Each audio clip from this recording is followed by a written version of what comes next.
Stop that drilling, you bastards. Come on. I just want to make a fucking video. I don't care if it gets delayed forever. Who even watches James Bond these days anyway? It's probably a Tory. Alright, M49. Armie Hammer's a cannibal? Sorry, what? A cannibal? So this week it's been reported that actor Armie Hammer, star of The Social Network and Call Me By Your Name, amongst other Hollywood movies, is in fact a cannibal. Really though? I thought he was vegan, no? Fine. So leaked Instagram exchanges that took place in 2016 to 2020 apparently depict Armie saying things like, I need to drink your blood, and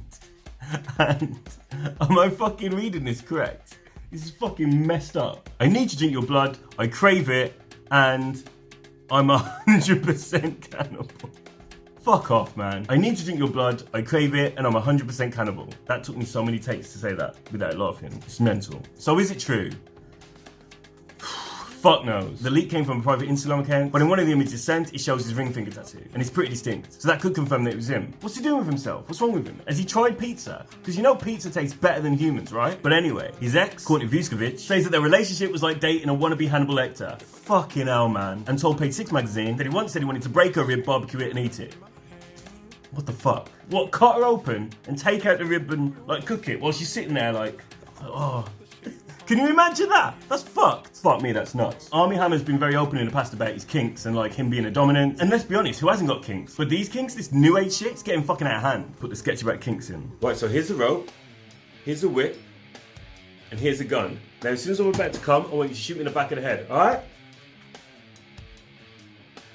I'm just here to deliver this. Anyway, what do I think? Personally, I think he wants to eat people. That's what I fucking think. I mean, he doesn't do himself any favours when he posts shitloads of raw meat and pigs' heads on Instagram, whilst referring to it as sexy meat.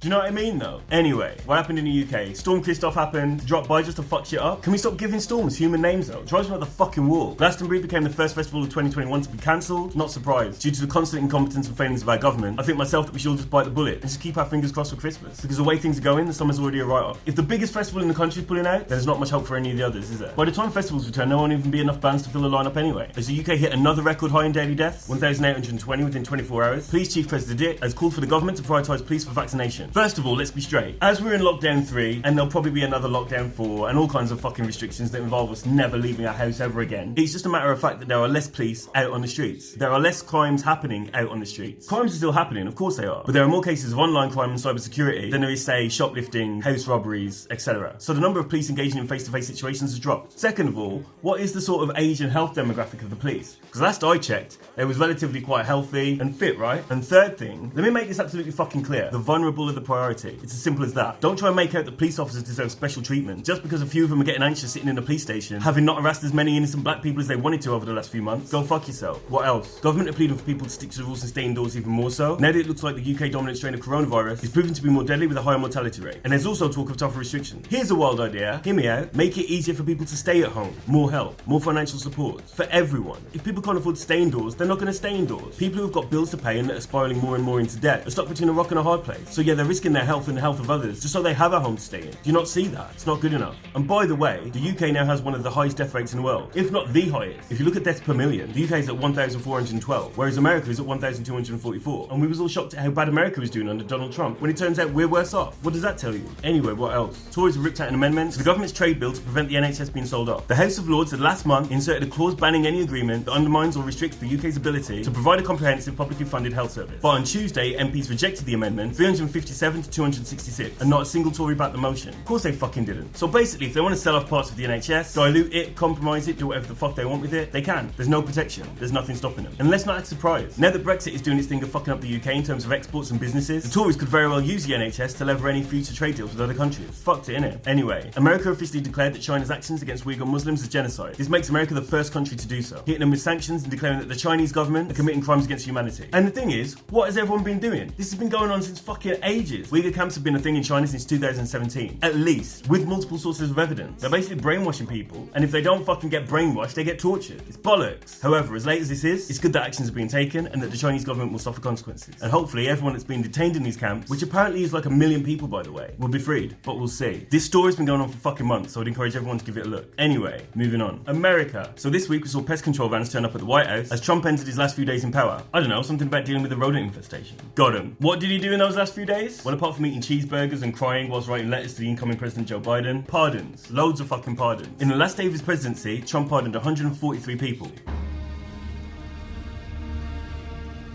Beg your pardon? His pardons included murderers, con men, fraudsters, that massive racist Steve Bannon. Is it Steve Bannon? Or is it Steve Madden?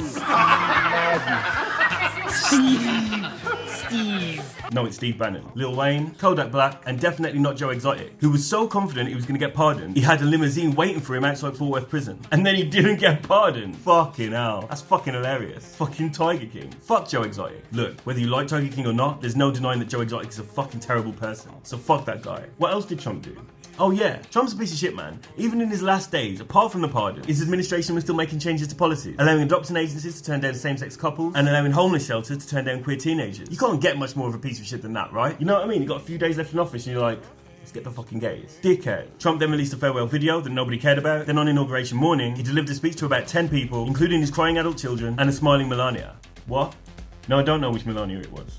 I don't know. But seriously though, have you ever seen a more I'm over it moment than when Trump and Melania came down the stairs of the Air Force One and Trump stopped to address press? She's like, done. If you watch it carefully and listen hard enough, you can hear what she says under her breath. Fucking dickhead. But anyway, let's get to the inauguration itself. Although Biden couldn't have American citizens there to witness the ceremony itself, it was still undoubtedly a huge event. I mean, look at these fucking outfits. Fucking smashed it. Lady Gaga turned up in a Hunger Games outfit and sang the national anthem. And I don't even watch Hunger Games, but I'm all about that. Jennifer Lopez did a performance. Amanda Gorman did a poem calling for togetherness and unity. This guy sang and he sucked. If I can ask you to sing this last verse with me. Not just the people here, but the people at home, at work, as one, united. Man, I don't want to sing Amazing Grace. We won't even have to. We got our masks on. They won't even know. Everyone else will sing. They're gonna know. Amazing grace, how sweet the sound. But generally speaking, the whole event was great. Joe Biden bought this massive book. I've seen that book somewhere before. Where have I seen that book? Oh, that's the one. But I think to speak for everyone when I say that the real star of the show was this guy. Man like Bernie sitting there like he's waiting for a fucking bus. He broke the fucking internet. The internet lost its mind. It's the gift that keeps giving. But let's be honest, if the show's getting stolen by a 79-year-old man wearing a parka jacket and some mittens sitting on a folded chair, then maybe he's the guy that should be president, am I right? But anyway, the inauguration smashed it. Joe Biden is now the president of the United States of America. And the Trump supporters fucking love it. Look at the fucking state of them. This bitch is crying sitting on the toilet. President Trump, if you see this, please save us. I don't even see our American flag anymore. Biden's talking with some kind of crazy flag. Sorry, what? You don't see the American flags? Like the 200,000 American flags that they put there, like by hand, like the day before. You don't see any of those flags? God, please save us. Save us from the devil, please. Yo, I'm about to have a panic attack. Oh no, please don't have a panic attack. I do not know how I will live with myself. Republicans are now trying to impeach Joe Biden. This fucking Marjorie Greenberg. And I'm not even going to go into it, I just think it's hilarious. The people are still defending and supporting Donald Trump. After the insurrection, after all the bullshit. And that's one of the issues. Donald Trump isn't the president anymore. And he doesn't have access to the army and the Navy SEALs and the National Guard and the police and whatever. But he's now the leader of a different army. Like half of America supported Donald Trump, which is undoubtedly going to become a big challenge for American democracy. And that's why Trump needs to go to fucking jail. Or alternatively, I've got to mention this, haven't I? So, Iran's Supreme Leader, Ali Khamenei, is that how you pronounce it? Fuck knows. Has posted an aerial view picture on Twitter of Donald Trump playing golf, with text that read, "Revenge is certain." The picture's been photoshopped with a shadow of a stealth bomber edited in, basically hinting that he plans to bomb him. Now look, I hate Donald Trump as much as the next man, but you can't bomb him, do you know what I mean? Imagine if someone at the US Air Base, like, shadily let him in, just so they could bomb Trump while he was playing golf. Imagine that. That would be incredibly insane. But, as great and as comedic as that would be to add to the story of Donald Trump's life and his legacy, we can't have it, can we really? Do you know what I mean? Like, I'd much rather Donald Trump suffers and goes to jail than gets bombed while playing golf.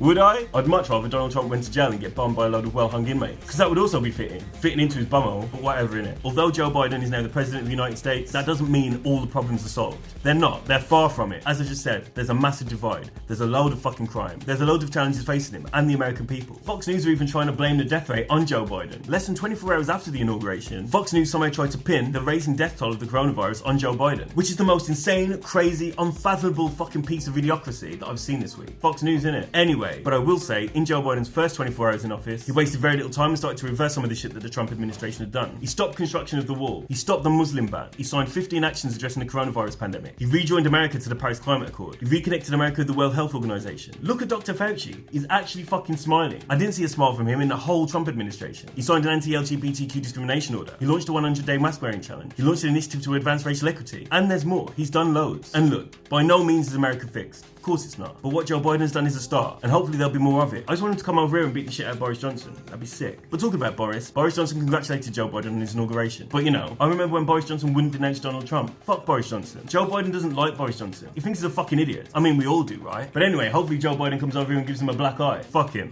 But anyway, that's enough from me. If you're a friend of mine, please share this video. If not, it's totally fine. Take care of yourselves and see you later.